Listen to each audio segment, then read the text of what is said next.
സംസ്ഥാനത്തെ മയക്കുമരുന്ന് കേസുകളിൽ വൻ വർധനയുണ്ടായിരിക്കുന്നു. കഴിഞ്ഞ 4 കൊല്ലത്തിനിടെ എക്സൈസ് വകുപ്പ് രജിസ്റ്റർ ചെയ്തത് 87,101 NDPS കേസുകൾ.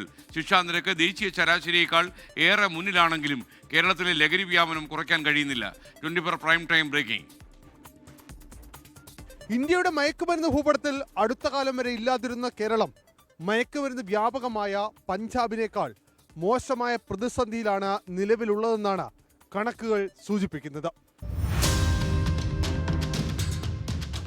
ഡോക്ടേഴ്സ് മുതൽ സ്കൂൾ കുട്ടികൾ വരെ നീളുന്ന മയക്കുമരുന്നിന്റെ ശൃംഖല, ലഹരിയുടെ ഹോട്ട്സ്പോട്ടുകളായി വിദ്യാഭ്യാസ സ്ഥാപനങ്ങൾ മാറുന്ന സ്ഥിതി ആശങ്കയ്ക്കേറെയുണ്ടെന്ന് ഓരോ നിമിഷവും ഓർമ്മപ്പെടുത്തുന്നതാണ് ലഹരി മാഫിയയുടെ നെറ്റ്വർക്ക്.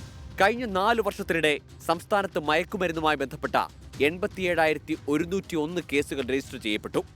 ഇതിൽ 93,599 പേർ അറസ്റ്റിലായെന്നാണ് സർക്കാർ രേഖകൾ ചൂണ്ടിക്കാട്ടുന്നത്.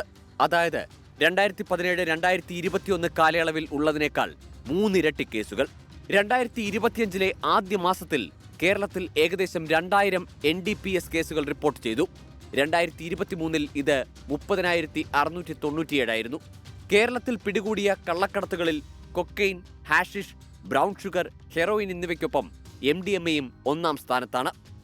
ഒരു വർഷത്തിനുള്ളിൽ സംസ്ഥാനത്ത് MDMA കേസുകളുടെ എണ്ണം 65% വർദ്ധിച്ചുവെന്നാണ് പോലീസിന്റെ കണക്കുകൾ തന്നെ വ്യക്തമാക്കുന്നത്. സംസ്ഥാനത്ത് 1300-ലധികം ലഹരി വിൽപ്പന കേന്ദ്രങ്ങളുണ്ടെന്നും കണക്കുകളിൽ വ്യക്തമായി തന്നെ പ്രതിപാദിക്കുന്നുണ്ട്. മയക്കുമരുന്ന്, MDMA, മെത്ത് വകഭേദങ്ങൾ എന്നിവ കേരളത്തിലേക്ക് ഒഴുകുന്നത് ബംഗളൂരുവിൽ നിന്നാണെന്നും കണ്ടെത്തിയിട്ടുണ്ട്. പക്ഷേ നിയമ സംവിധാനങ്ങൾ നിഷ്പ്രഭരാണ്. ചെന്നൈയിൽ നിന്ന് കേരളത്തിലേക്ക് സുഗമമായി ലഹരി എത്തുന്നു. കേരളത്തിന്റെ 590 കിലോമീറ്റർ ദൈർഘ്യമുള്ള തീരപ്രദേശവും മയക്കുമരുന്ന് കടത്തിന് സഹായകരമെന്നാണ് പ്രധാന കണ്ടെത്തൽ. NDPS കേസുകളിൽ കേരളത്തിന്റെ ശിക്ഷാനിരക്ക് 98.19% ഇത് ദേശീയ ശരാശരിയേക്കാൾ 20.09% കൂടുതലും. പക്ഷേ ഫലമുണ്ടാകുന്നില്ലെന്നും കണക്കുകൾ വ്യക്തമാക്കുന്നു. വിതരണക്കാരിൽ പലരും 18-നും 24-നും ഇടയിൽ പ്രായമുള്ളവരാണ്.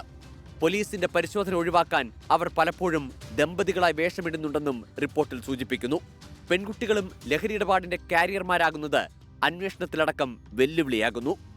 2021-24 കാലയളവിൽ സംസ്ഥാനത്തെ മയക്കുമരുന്ന് കേസുകളിൽ 330% വർധനവുണ്ടെന്ന ഞെട്ടിപ്പിക്കുന്ന വിവരം കൂടി ഈ ഘട്ടത്തിൽ പുറത്തു വരുന്നുണ്ട്.